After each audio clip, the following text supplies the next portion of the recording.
Hey, Jo here. This is Private Practice, and today is Thursday the 10th of August, and it's just on 5 p.m. and I'm not gonna lie, I have been a flibbertigibbet today.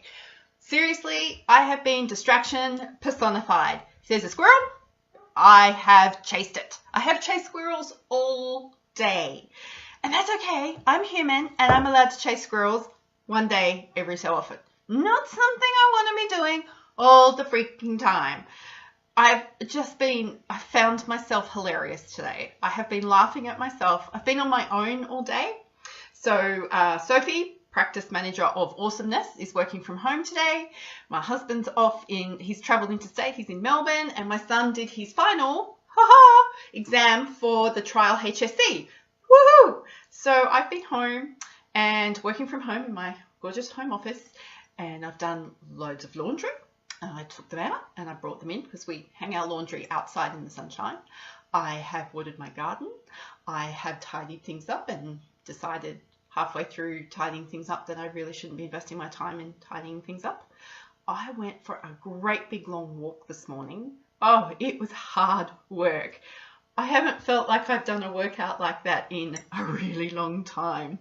And I got very sleepy around lunchtime, so I had a nap. I have really struggled to focus today. And this is how I know that I have a lot of introvert in me.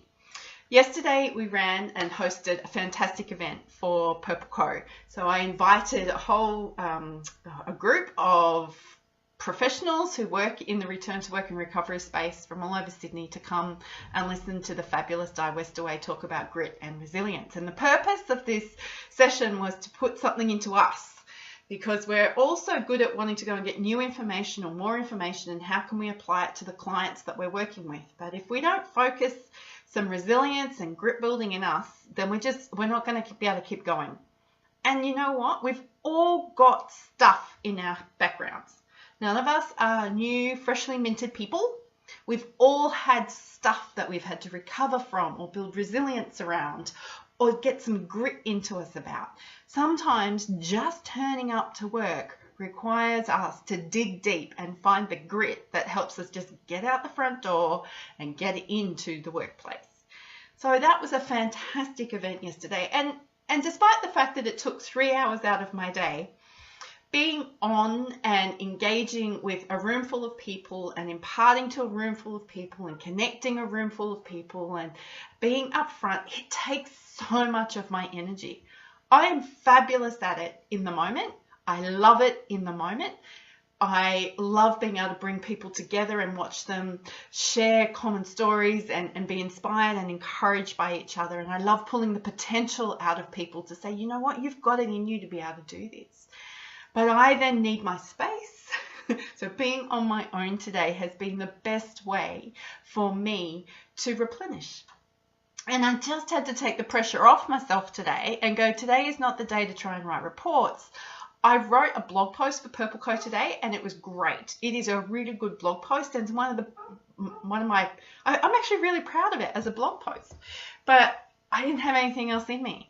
So I've been playing with emails. I've sent out some proposals. I've had a couple of proposals fulfilled today. I've had a new coaching client wanting to start, somebody asking me to put together information so that they could promote me as a potential coach into some different businesses.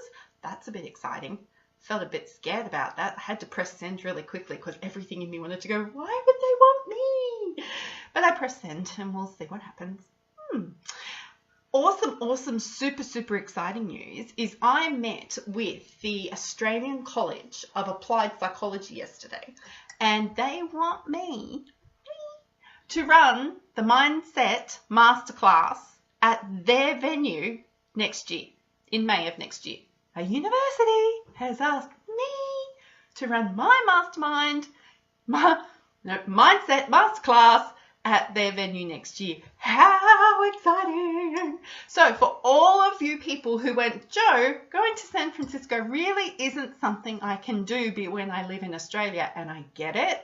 It's not cheap to fly across that ocean, and it's not cheap to stay in San Francisco, and cheap isn't the only reason. That's a big chunk of time, big chunk of energy, big chunk of money. So for all of you awesome Aussies who asked if I could put this event on in Australia, well, it's going to happen, and it's going to happen next year, and it'll be happening in Sydney. I am not road showing this. You do not want me road showing. So I'll put the event on. ACAP are going to be the major sponsor, and it's really central. You'll get to see some gorgeous parts of Sydney. We're going to have a great 2 days together. I'm only going to run the 2-day event. I think that's all we need. We can do the coaching thing another way if we want to, but I just can't believe that has happened. It's just like, whoa, that's so exciting. So being a flibbity gibbet is okay. Every so often it is okay, all right? No putting pressure on yourself, no shaming, no saying I shoulda, coulda, wasted my time, not squandering my resources. I should be focused 100% of the time, doing the task 100% of the time. You know what? You're not a machine. And if you think that that's how you need to act in your private practice, then you got it wrong, and you probably need to think about changing your career. Just saying. You're not a machine. You're a human being who needs attention and care and love and nutrition and water and exercise and sunshine and hope and purpose and care. So for all you ex-machines out there, welcome. This is the right place for you. Private practice does mean some days you're not going to be on your game 100%. Any business owner will tell you there are days when you're not on your game 100%. We need to be okay with that, but we also need to know what it is we need to do to make sure this doesn't become a consistent pattern of behavior, so that our not being on game doesn't become habitual. That's problematic. That needs to stop. I am going to go and feed my son, because no doubt he is going to get really, really hungry very soon. And being the only adult in the house, adult for me, I think I need to take some responsibility over the food preparation for tonight. So, Jo, signing off from This is Private Practice. Go be fabulous, and I look forward to talking to you again very, very soon.